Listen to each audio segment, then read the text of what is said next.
Okay, this tutorial is going to take us through creating a Mac wallpaper looking type of effect. Not the actual Mac wallpaper, just how to create the effect they use in most of the wallpapers. No better way to describe it. It's sort of what you see here, but you'll have a better understanding by the time I finish this.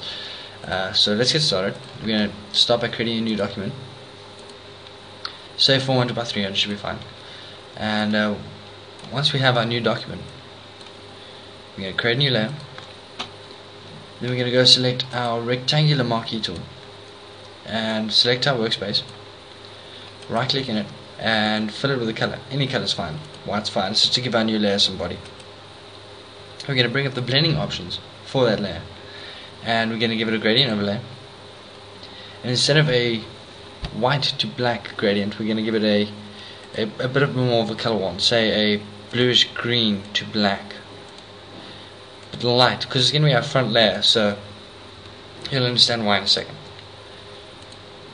Once we have that, we're going to now duplicate this layer and bring up the blending options for it, and where the previous layer had a blue green light to black gradient, we're going to give this one same kind of gradient, just darker. So same color, just darker, not too dark though.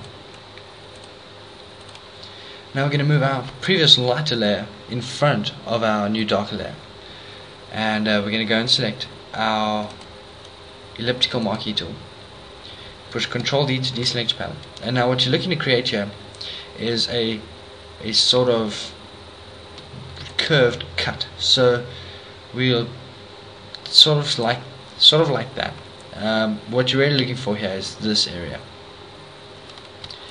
We're going to hold down shift and select everything to the right of our line, and once we've done that we can go and say select inverse, and now you'll see we've selected the left side of our palette.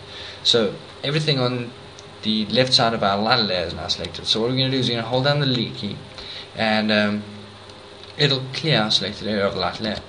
If you push Ctrl D to deselect, you'll see that you start to get that very cool Mac overlay looking effect. You can put your lines anywhere, you can put your cuts anywhere, cutting kind of shape into it. This is to create the feel. As you'll see, once we start cutting some more into it, it starts to look a bit more familiar and get that very cool Mac type of overlay effect. What further enhances this is if on your light layer you bring up the blending options and you give it an inner glow, but you reduce that opacity to about 20 or 22%, and so it's not so strong, and then you get that very cool Mac looking wispy type of effect.